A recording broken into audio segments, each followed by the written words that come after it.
first ever Young Horse Dressage, and we had a great turnout. The event was Facebook Lived on the Arabian Horse Association's Facebook page for people to view. Thank you to everyone that participated.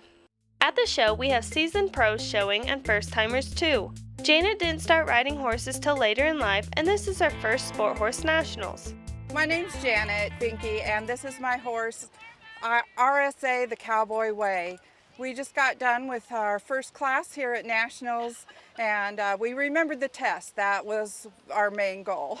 This is my first Sport Horse Nationals. It's my first anything Nationals. I got into horses because we had been taking my daughter, Gretchen, to riding lessons and watching her ride and compete. And when she was a senior in high school, she invited me to come ride with her, and I thought, how often does a 17-year-old say, "Mom, come do this with me?" So I decided I would start taking lessons with her, and that's how I got started. I didn't know I would love it this much. That was approximately 20 years ago.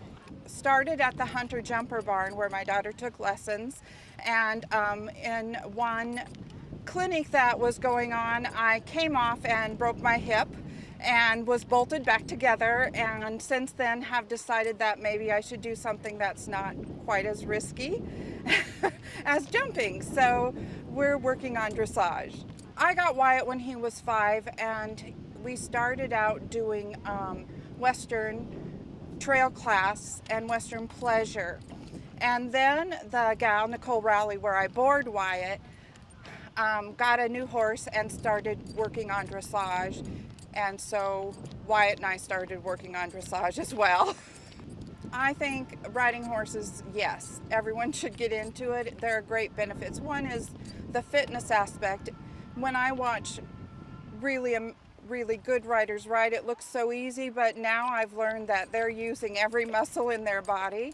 And for me, it's just really therapeutic. It's a change from work and being inside, and I get outside, and even just to groom Wyatt and spend some time with him is just such great therapy. Well, one of the great things too about coming to shows is that my husband comes with me and helps me so much. So it's a great time for us to spend time together, and I couldn't do it without him.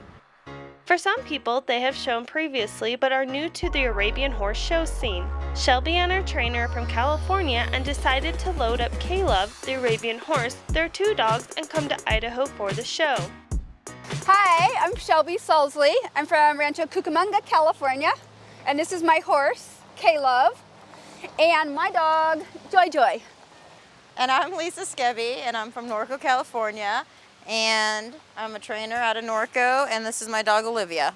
This is my first Nationals and year of doing just Arabian horse shows. I grew up with Arabians though. So when I was young, my older sister had gotten us Arabians, and I grew up with Arabians, just doing a lot of trail riding. And I did a little bit of showing, but not with the Arabians. She did the Arabian circuit, and I used to run around as a little kid with my twin sister, and we thought the Arabian shows were so cool, and there's so many people there, and we had so much fun, and it seemed so exciting. And then she stopped showing, and I got away from horseback riding for a while. So then after I got married and settled down, and I got another horse.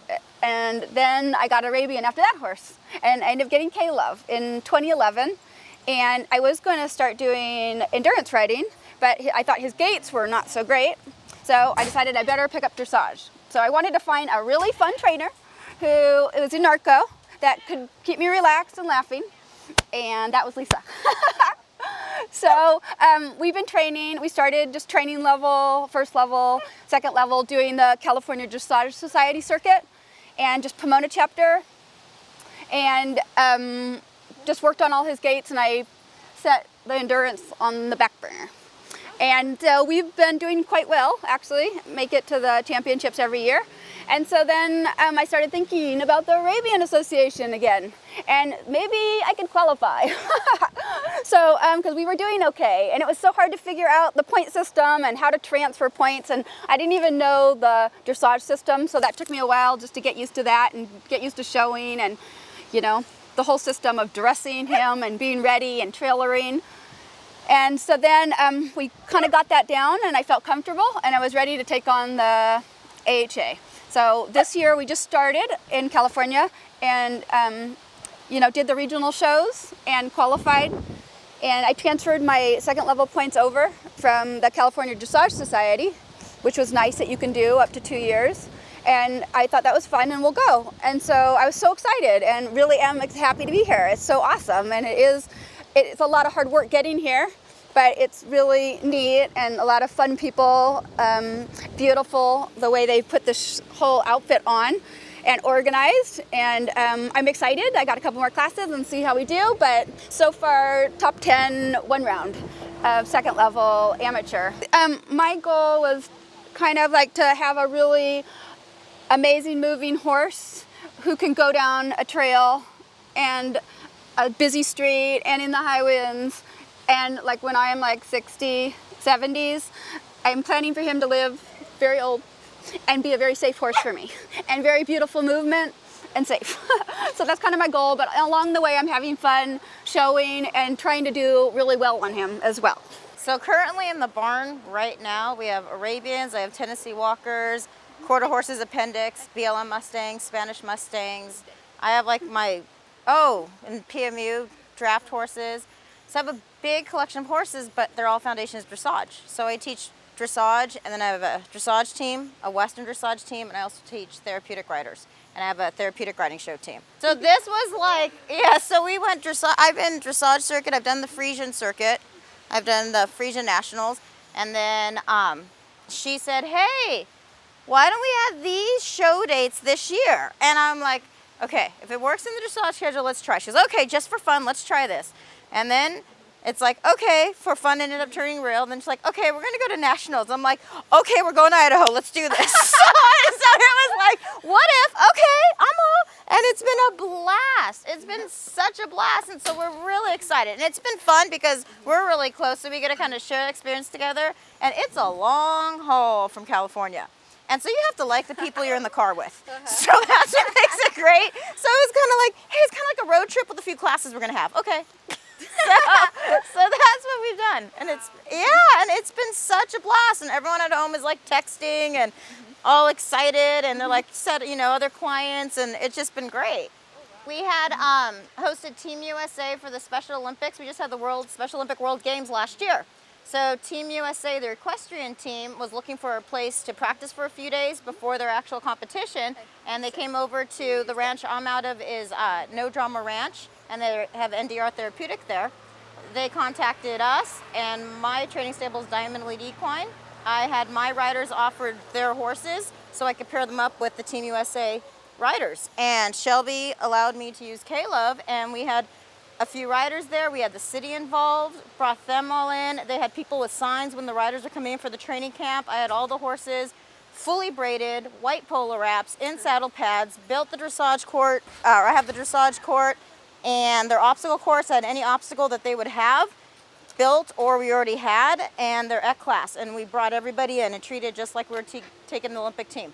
And they had a blast, and they said it was like the best they've really ever had with the whole setup. Caleb, the couple, and they did, riders. and then Caleb was just a superstar. So they have to practice. They have 3 areas that they ride in. They have a dressage test that they ride, they have an obstacle course that they're gonna do, and then they also have their EC class. And so we ran 3 different arenas, or 3 different arenas. They had the coaches, and so they had practice. So I paired up what riders for that horse that they would use for the 3 days for training camp. And that's what they did. They ended up going to LA, and then at LA, the whole community had 80 horses that people had donated that another ranch had tested, or another facility had tested, and they rode those horses. Because these riders all come from all over the states and all over the different countries, and then they have to figure out that horse, whatever horse, and they do strategize who goes with what horse, but they have to figure out a horse and show all 3 disciplines. And I mean, I thought that was pretty amazing to come into that. How did you guys start doing that? Well, my dog always barks when she's around the horse, and I think that she just wants to be the boss. So she actually is always happier on a horse than she is on the ground. So like sometimes even when I go walk away, I put her on the horse and then she doesn't even cry for me. She's happy and quiet up here. So I can always leave her on a horse and walk away and she'll never cry. But I have her on the ground, I walk away, she cries.